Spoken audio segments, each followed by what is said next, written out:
sedang tidur pun terbangun. Dia seperti mendengar sesuatu, ada benda yang berjalan atau berisik. Dan ketika terbangun, beliau memperhatikan anaknya pun lagi tertidur pulas. Mas Dio lagi tertidur pulas. Terbangun, didengarkan oleh ibunya Mas Dio, ini suara apa gitu kan. Ternyata diperhatikan itu suara kayak suara apa ya, dorongan tempat tidur yang jalan. Oh iya tempat tidur gitu kan. ya. Tapi ibunya pun berpikir, ini kok jalannya berisik banget gitu kan. Sedangkan kalau suara tempat tidur yang berjalan itu untuk mengangkut pasien nggak akan seberisik itu gitu kan. Ibunya pikir suara berisik itu berasal dari pintu depan gitu kan. Dicek sama ibunya di pintu depan, nggak ada. Assalamualaikum warahmatullahi wabarakatuh. Waalaikumsalam warahmatullahi wabarakatuh. Salam sejahtera, sehat selalu untuk semuanya. Semoga kita selalu dalam perlindungan Allah Subhanahu wa taala. Amin ya Allah, amin. Jadi malam ini gue akan ceritakan cerita dari viewers. Oke. Sebelumnya kembali lagi jumpa bersama gue, Cok Tris, dan ada teman gue, Coro, di acara Numpang Cok. Cok, numpang Cok.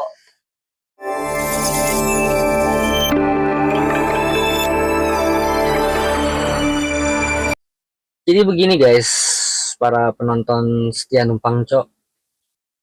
Cerita ini seperti biasa, gue dapat kiriman dari viewer melalui email. Oke. Dan 3 hari yang lalu gue sempat baca cerita ini. Menurutku cerita ini sangat seram, epic, menegangkan sih. Mana tuh Cok ceritanya Cok? Kalian pernah percaya nggak kalau makhluk seperti tak kasat mata, makhluk gaib ini ada di mana-mana? Percaya, pasti. Dan bisa mendatangi siapa aja. Bisa jadi pasti. Dari yang usia muda sampai yang usia tua. Iya benar. Cerita ini dikirimkan oleh Mas Dio, tapi bukannya Mas Dio yang mengalami. Oke. Lebih tepatnya orang tua Mas Dio. Oh, orang tuanya nih berarti. Ya. Mas Dio ini mendapatkan cerita dari ibunya itu ketika dia malam hari seperti deep talk lah. Iya, oke.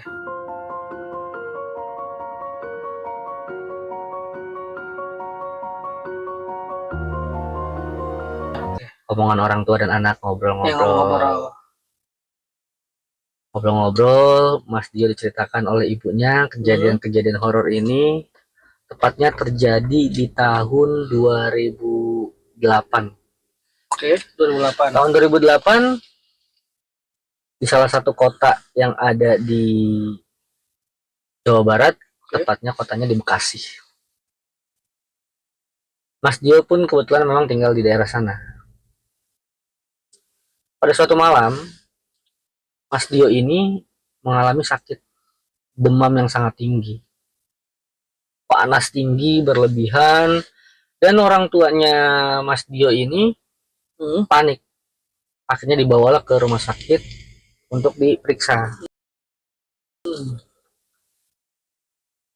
Karena orang tuanya Mas Dio ingin tahu keadaannya Mas Dio ini sakitnya apa. Ya, dibawa ke rumah sakit. Rumah sakit ini cukup besar di salah satu kota di Bekasi.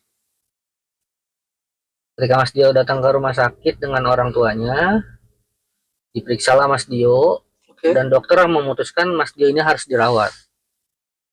Karena kata dokter, Mas Dio ini mengalami gejala demam berdarah. Oh, DBD. DBD. Siap.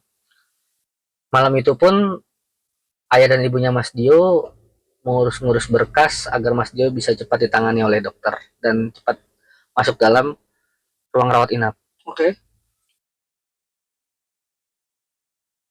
Setelah Mas Dio masuk dalam ruang rawat inap, dirawatlah Mas Dio di sana kurang lebih sekitar 4-5 hari.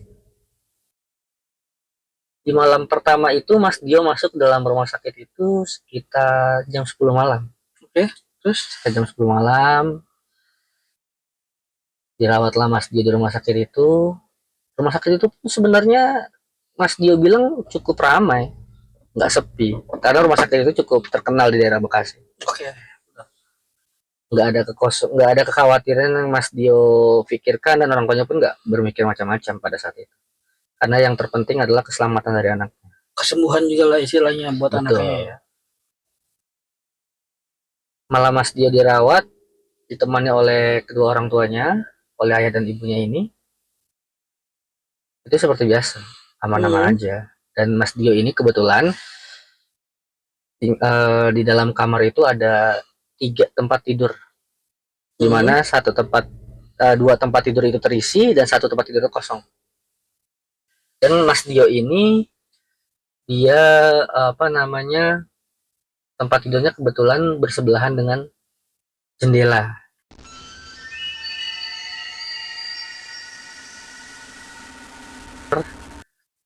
Nah, di malam pertama Mas Dio merasakan demam yang tinggi di rumah sakit itu. Mas Dio diperiksa dan segala macam, dikasih obat lah ya buat menenangkan, biar nggak terlalu tinggi panasnya dan biar nggak kejang-kejang juga. Takutnya nanti kejang-kejang kan.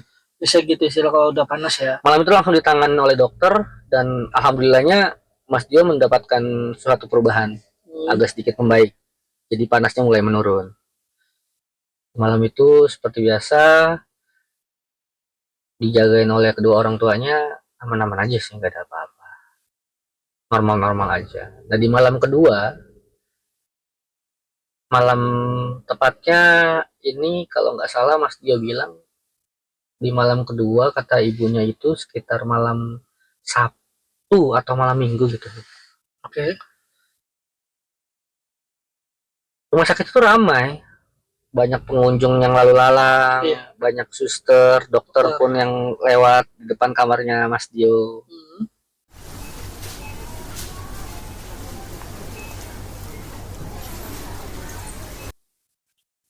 Dan kebetulan ayahnya Mas Dio itu malam itu nggak bisa menemani ibunya untuk menjaga Mas Dio, karena ada satu urusan keperluan yang nggak bisa ditinggalkan. Malam itu akhirnya Mas Dio hanya berdua dengan ibunya. Tepatnya pukul jam 1 malam, Mas Dio sudah tertidur lelap. Ibunya Mas Dio ini kita samarkan aja ya namanya ya. Namanya Bu Ida. Bu Ida, oke. Bu Ida ini dia sedang tidur pun terbangun. Dia seperti mendengar sesuatu, ada benda yang berjalan atau berisik. Dan ketika terbangun, beliau memperhatikan anaknya. Anaknya pun lagi tertidur pulas. Mas dia lagi tertidur pulas. Terbangun, didengarkan oleh ibunya Mas Dio, ini suara apa gitu kan.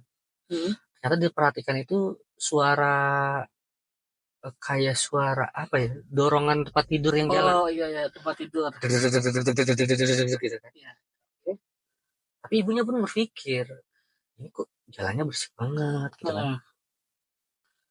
Sedangkan kalau suara tempat tidur yang berjalan itu untuk mengangkut pasien nggak akan seberisik itu. Gitu kan. Ibunya pikir suara berisik itu berasal dari pintu depan gitu kan. Dicek sama ibunya di pintu depan, nggak ada. Terus dia gak mikir kalau suara tempat tidur itu berjalan, ini kan keramik, harusnya jalannya mulus-mulus aja dong, nggak ada suara, nggak ada suara berisik deg deg deg deg. Ini kayak suara kayak suara tempat dorongan tempat tidur itu jalan yang di tempatnya nggak rata. Lalu ibunya berpikir, ini suara dari mana gitu kan. Seketika diam, suara itu muncul lagi. Ibunya pun mulai mencari-cari sumber suara itu dari mana. Dengerin, dia pasang kuping, dengerin. Ternyata suara ini berasal dari luar jendela. Dan akhirnya ibunya Mas Dio ini, Ibu Ida, mencoba memberanikan untuk mengintip dari jendela. Ternyata di balik jendelanya Mas Dio yang dirawat di rumah sakit ini, itu adalah sebuah jalan yang dari bawah itu menuju ke atas untuk menaikkan atau menurunkan pasien. Oh iya, tahu ya. Apa? buat dinaikin. Itu kalau Buat misalnya dari bawah mau naikin ke atas. Iya, iya, iya. Ibunya Mas Dio lihat, oh dari sini suaranya gitu kan. Oke. Terus ibunya Mas Dio ini, Bu Ida berpikir, oh mungkin tadi ada pasien Pasien. yang lewat sama suster ya kan, buat Oke, iya. diangkut dan segala macam. Udah nggak berpikir macam-macam Bu Ida, nggak berpikir aneh-aneh. Lanjut lagi lah dia Hmm. dengan tidur kan. Setelah dia tidur beberapa jam, suara itu terdengar lagi. Deg, deg, deg, deg, deg, deg, deg, deg. Kan? Suara itu makin keras dan suaranya nggak sebentar lama. Deg, deg, deg, deg, deg, deg, deg, deg, deg, deg, deg, deg, berjalan. Hmm. Ya Bu Ida nggak berpikir macam-macam. Mungkin ada pasien lagi yang lewat atau suster yang Iya, lewat iya. ya kan. Mungkin juga Bu Ida bisa berpikir, oh mungkin bukan suaranya tempat tidur doang. Kursi roda pun bisa kan lewat situ Bisa, kan. bisa, Mungkin bisa. suara kursi roda juga Bisa ya kan. juga, bisa juga. Bu Ida nggak menghiraukan suara itu. Biasa malam tidur. Tapi semakin lama suara itu semakin sering lewat. Suara itu semakin sering lewat. Tapi Bu Ida nggak berpikir macam-macam. Keesokan harinya, tepatnya pukul jam 7 lah. Seperti biasa, suster itu masuk ke dalam kamarnya Mas Dio untuk memeriksa keadaan Mas Dio kayak gimana. Iya, pengecekan ya.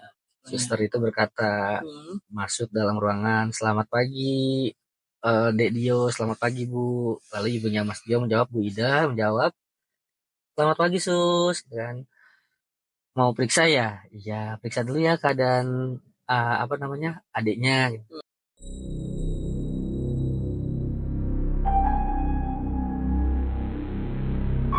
Oh ya silakan Sus diperiksa kata Bu Ida. Sambil diperiksa, Bu Ida bertanya sama suster. Hmm. Sus, saya mau tanya. Oh iya silakan Bu. Apa yang mau dipertanyakan? Bu mau bertanya apa? Boleh. Ini di belakang apa namanya di samping jendela ini itu ruangan apa namanya? Bukan ruangan itu jalan yang Jalan. menuju dari atas ke bawah ya untuk mengangkut pasien atau kursi roda. Oh iya benar Bu, gitu kan. Hmm. Oh kirain saya tadinya saya pikir ini langsung aja gitu ke bawah nggak ada jalanan lewat gitu kan. Oh enggak, ini ada. Memang biasanya kalau pasien atau ya orang sakit atau mayat pun bisa bulat situ Bu. Kalau Iya. misalnya lagi emang urgent Urgent. gitu kan. Maupun orang hidup atau mati pun kita kan nurunin lewat situ. Oh, Hmm. cuman ini doang aksesnya. Iya, cuman ini doang aksesnya. Nah, memang Bu, enggak. Saya kemarin lagi tertidur kaget. Kirain saya ada suara apa gitu kan. Saya dengerin ternyata suaranya tuh kayak seperti suara tempat tidur didorong gitu. Gitu. Hmm. Oh ya, saya pikir ada pasien gitu. Oh, ya kali Bu, mungkin Bu. Hmm. Memang semalam ada sih beberapa pasien satu atau dua yang apa namanya masuk gitu kan. Tapi yang hanya ke lantai atas itu hanya satu Bu, satunya lagi di lantai di ruangan bawah. Ibunya langsung pun sempat terdiam. Hmm. Satu sus. Tapi saya perhatiin kayaknya lebih dari 3 sampai 4 kali tuh mondar mandir. Langsung susternya berkata, ah mungkin perasaan ibu aja kali gitu kan. Hmm. Kalau cuma satu doang sih gitu. Kebetulan memang saya jaga malam dan nanti ini Hmm. saya jam 8 baru ganti shift Ada gitu. sih. Iya, oke. Dan itu pun teman saya yang nganterin ke atas gitu. Lalu ibunya pun sempat terdiam, agak terheran-heran sih. Cuman Hmm. nggak mau langsung nanya sama suster. Iya Ah sih. udahlah. Itu malam yang pertama. Di malam yang kedua, ibunya yang nggak mau terlalu berpikir macam-macam juga karena takut ya kan. Kebetulan kan memang masih jaga sendiri dan Hmm. ayahnya Mas Dio ini Masih belum bisa nemenin masih ya. belum bisa nemenin. Masih Oke. ada urusan keluarga yang selesaikan lah. Malam jaga sendiri. Hmm.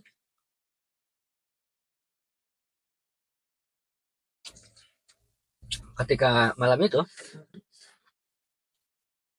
Bu Ida seperti biasa tertidur lagi. Pukul 10 udah tertidur. Udah tertidur.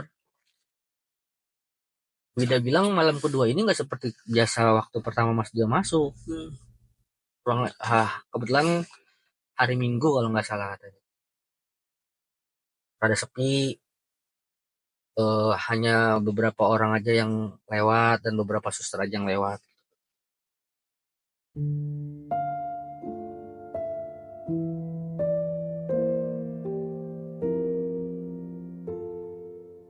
Jadi Bu Ida juga gimana sih kalau didengar di dalam juga kayak di depan tuh ruangan sepi. Dan akhirnya malam itu tepatnya pukul jam setengah 11 ya, Hmm.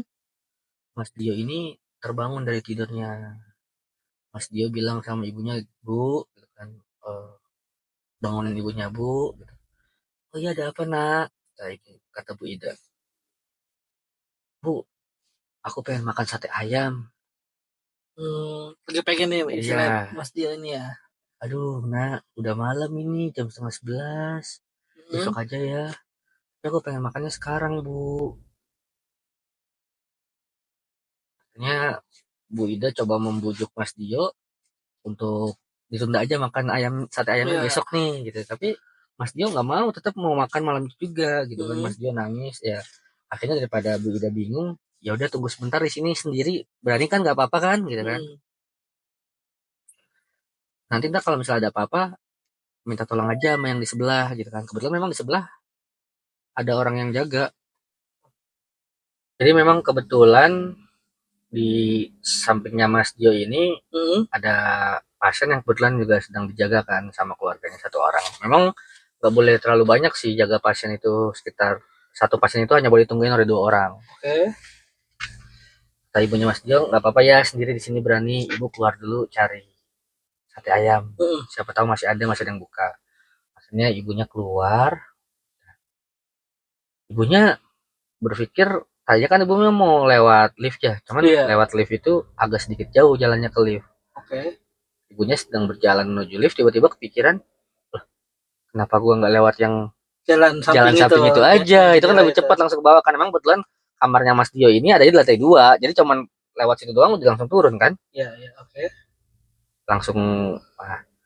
Nah pas ibunya Mas Dio ini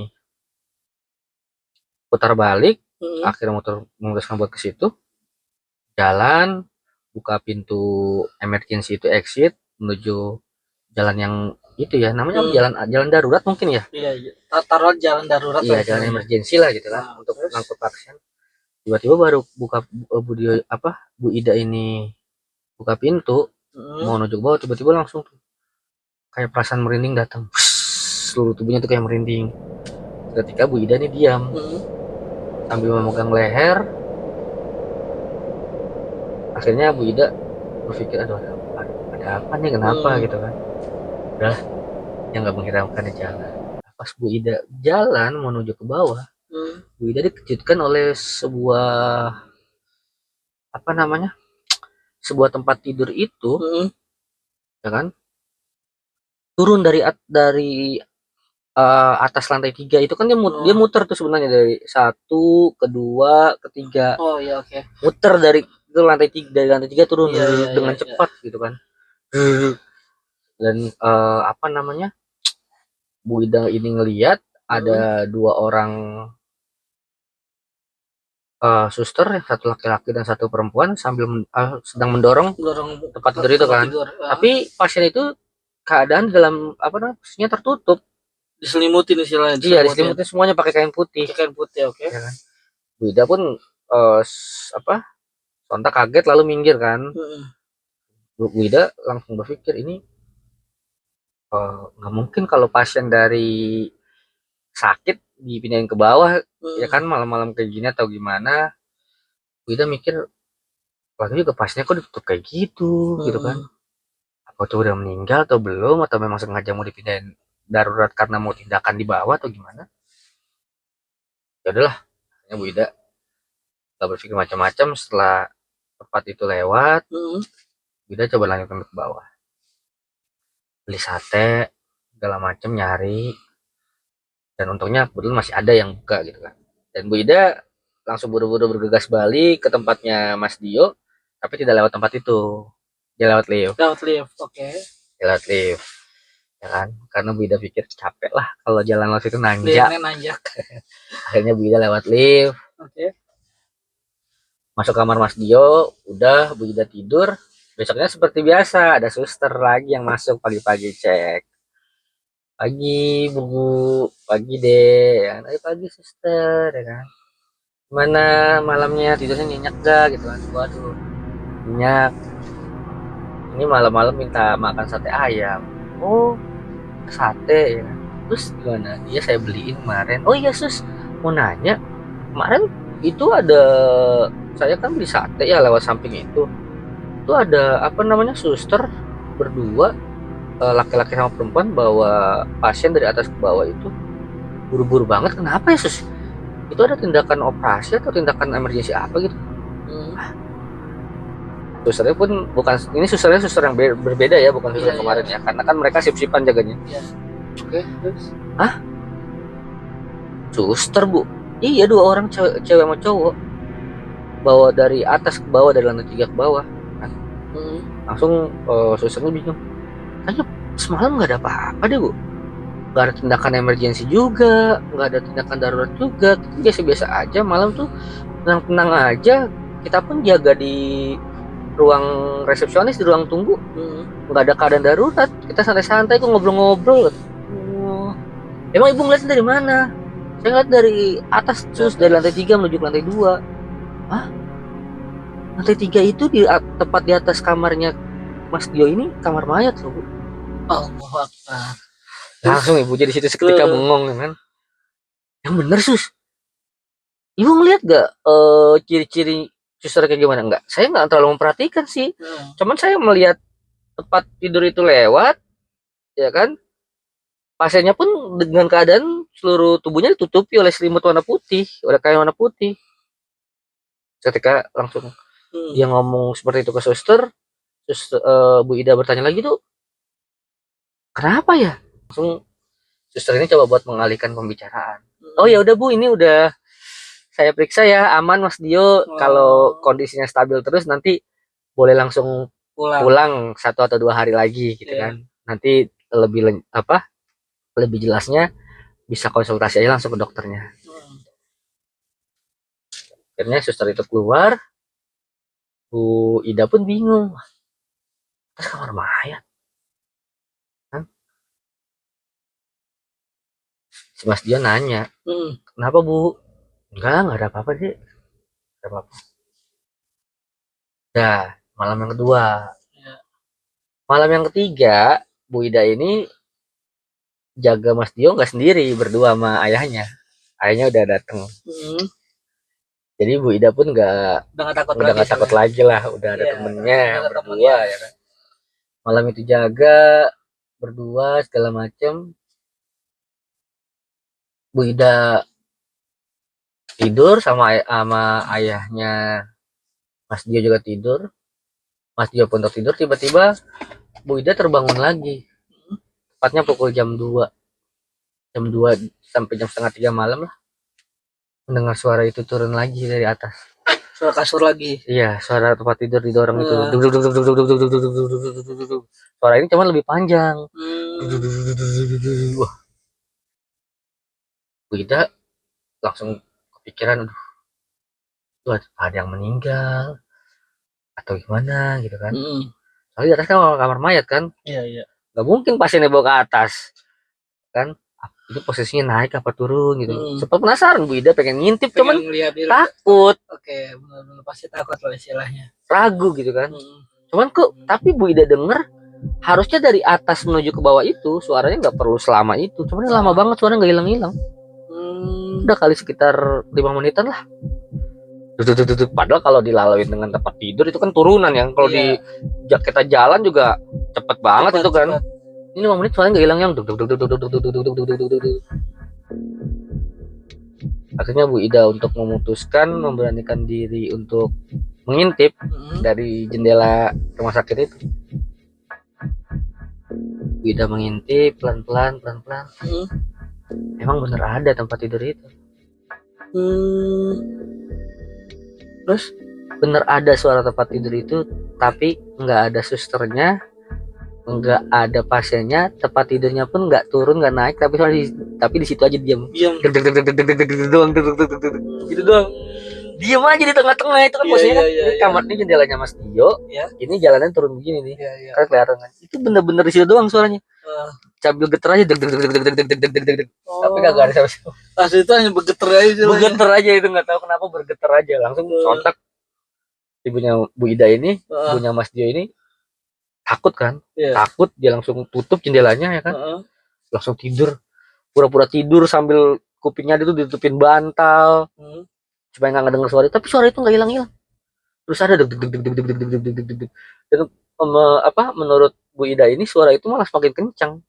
Tapi anehnya ayahnya Mas Dio nggak bangun, Mas Dio nggak bangun, dan pasien yang di sebelahnya pun nggak merasa terganggu berisik, cuman Bu Ida Bu Ida aja. Bu Ida aja yang dengar. Deg deg deg deg deg deg deg. Akhirnya Bu Ida cepat memutuskan untuk menghiraukan suara itu sampai ditutup kupingnya pakai bantal, coba untuk tidur. Akhirnya Bu Ida pun tertidur juga. Akhirnya Bu Ida pagi-pagi suster datang lagi memeriksa keadaannya Mas Dio, tapi dia nggak mau bertanya lagi sama suster. Karena dia udah menyaksikan sendiri apa yang terjadi gitu kan. Iyalah. Langsung Bu Ida ini bilang sama susternya, "Sus, kapan ya anak saya udah boleh pulang?" Iya iya. "Iya Bu, ini saya juga lagi konfirmasi sama dokternya. Kalau Ibu mau tanya langsung pun boleh." Gitu kan. "Emang kenapa Bu? Udah nggak betah ya?" "Iya, saya udah bosen di sini." Gitu. Alasan Bu Ida segitu kan. Akhirnya Bu Ida ngomong sama suaminya, sama ayahnya Mas Dio, "Ya, coba tolong samperin ke ruangan dokternya. Udah boleh pulang belum anak kita?" Gitu kan. "Gue pengen buru-buru pulang nih, udah nggak betah di sini, mandi juga nggak enak, mau ngapa-ngapain nggak enak." "Ya, nanti ditanyain." Nah, sore itu ayahnya Mas Dio coba buat nyamper ke ruangan dokter, nanya-nanya gitu kan. Boleh pulang belum nih anaknya? Akhirnya dokter bilang, "Ya, boleh pulang, tapi nggak hari ini ya, besok pagi." Tuh, besok pagi jam 8 pengecekan terakhir dari suster, nanti Dek Dio udah boleh pulang katanya dokternya gitu. Oh ya udah. Berarti semalam lagi ya di sini ya, Dok ya? Iya, semalam di sini ya. Sabar-sabarin aja ya. Udah dari ruangan dokter itu akhirnya Mas Dio balik lagi ke kamarnya Mas Dio, ngobrol sama istrinya, "Bu, tadi saya udah ke ruangan dokter, dokternya bilang itu besok udah boleh pulang." Langsung ibunya sontak, "Kenapa nggak minta hari ini aja?" Gitu kan. "Ibu udah nggak betah nih di sini nih." "Ya udah sabar aja sih Bu, orang cuma nunggu beberapa jam doang kok sampai besok pagi." Aduh, gimana, ibunya udah mulai gelisah dah gitu kan. Karena ibunya khawatir nanti terjadi lagi nih. Gitu kan. Nah, ini puncaknya sebelum Mas Dio pulang di malam terakhir, benar aja firasatnya Bu Ida ini. Malam itu Bu Ida diganggu lagi, tepatnya pukul jam 1. Ayah Mas Dio udah tidur, semua orang udah tidur lah yang ada di ruangan itu. Bu Ida pun mau tidur, kayak merasa nggak bisa tidur karena kekhawatiran dalam dirinya. Bener, suara itu pun muncul kembali. Tapi Bu Ida kali ini nggak mau ngintip karena Bu Ida udah tahu apa yang dia lihat itu pasti bakal sama. Dan khawatirnya lagi kalau dia benar-benar ngelihat, nanti bukannya tempat tidurnya lagi yang lihat, pasti ada sesuatu lagi yang baru gitu kan. Pasti. Suara itu datang lagi.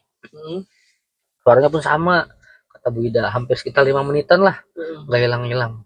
Tapi kali ini yang dibikin Bu Ida berbeda, karena Bu Idanya ini nggak menghiraukan atau pura-pura nggak mendengar ya. Itu jendelanya diketok. Diketok ke jendelanya ini. Tok tok tok tok tok. Tok tok tok tok. Wah, itu Ibu Ida sumpah. Bukan main, dia bilang merindingnya, takutnya luar biasa itu. Sampai Bu Ida dalam hati sampai pura-pura tidur, baca ya kan. Bu Ida bilang, "Ya Allah, ini apaan?" gitu kan. "Kenapa cuman gue doang yang diganggu?" gitu kan. "Kenapa yang lain nggak pernah merasakan kayak gini?" Ya kan. Aduh, kalau tahu kayak begini mah nggak milih gue kamar deket jendela. Gue bilang kamar di sono gitu kan, deket pintu masuk. Dan Bu Ida kan deket jendela kan enak, bisa ngeliat keluar. Ternyata yang dilihat dari jendela itu bukannya pemandangan luar, tapi pemandangan horor, tempat tidur naik turun, tempat tidur orang meninggal, pasien sakit loh situ kan. Diketuk, tok tok tok tok tok tok tok tok. Ya Bu Ida nggak bisa berbuat apa-apa, cuma dalam hati diam aja, panik segala macam. Kali ini makin ekstrim, gangguannya makin lama, tok tok tok tok tok tok tok tok, tok. Makin kenceng suaranya, Bu Ida mulai panik dan akhirnya seketika ada suara muncul. Ini bukan suara orang ketawa, bukan suara kuntilanak, tapi ini suara kayak suara orang geraman gitu.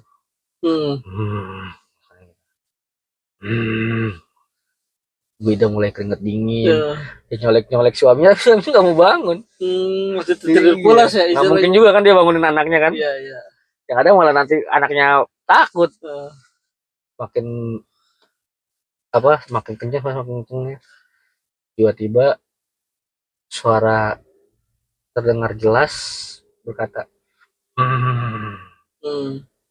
sudah tahu ya. Gitu. Aduh.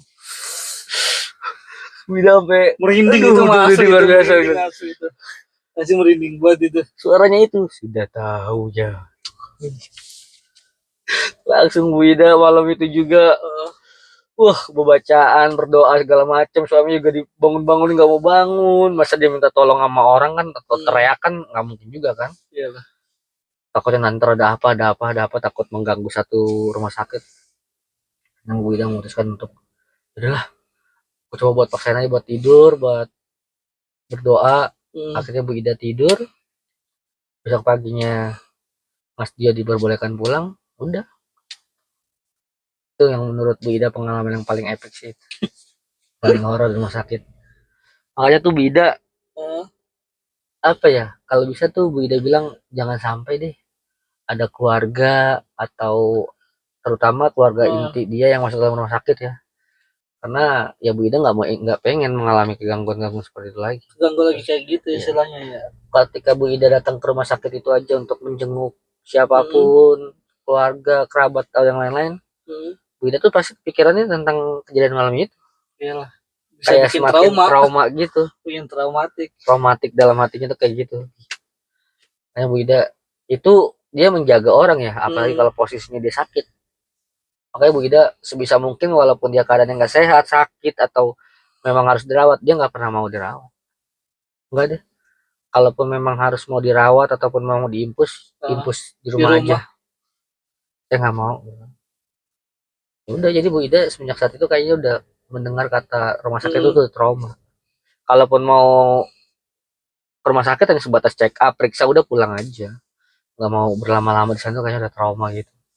Jadi trauma yang mendalam dan berbekas itu sih kata Mas Dio. Luar biasanya di situ. Kalau kalian gimana? Pernah nggak kalian mengalami kejadian di sebuah rumah sakit atau kejadian-kejadian di tempat publik yang lainnya seperti kantor, stasiun, terminal, banyaklah kejadian tempat-tempat di publik. Jadi dari situ kita bisa mengambil kesimpulan makhluk itu pun ada di mana aja dan siapapun bisa terkena gangguan. Siapapun bisa melihat kalau memang ya sudah takdirnya. Iya benar. Tetap waspada bagi kalian yang dimanapun berada, tetap waspada dengan sekeliling kalian. Siapa tahu makhluk itu sekarang sedang mengawasi kalian yang lagi tidur di rumah. Kalau bisa sih dinyalain aja lampunya. Siapa tahu nanti ada yang mengintip dari sebuah lemari, jendela. Hati-hati. Buat yang lagi kerja, jangan terlalu kebanyakan sampai lembur tengah malam. Karena biasanya kalau di kantor itu lebih ekstrim gangguan-gangguannya. Jadi begitu aja guys yang disampaikan oleh Mas Dio. Semoga cerita ini cukup menghibur buat kalian. Mendapatkan suasana horornya, kesan menakutkannya dapat. Dan buat para penonton setia Numpangco, kalau kalian punya cerita yang ingin diceritakan, dibagikan oleh kita, bisa langsung kirim ke email kita ya langsung. Jangan lupa sekali lagi kita minta dukungan dari kalian semua. Dibantu subscribe, di like, di komen. Kepada rekan, kerabat, keluarga, dibantu follow semuanya istilahnya. Semoga channel YouTube kita semakin berkembang. Amin. Dan kita akhiri untuk cerita malam hari ini. Gua Cotris. Gua Coro. Selamat malam. Wabillahi taufiq wal hidayah. Wassalamualaikum warahmatullahi wabarakatuh. Numpang, Cok. Cok, numpang, Cok.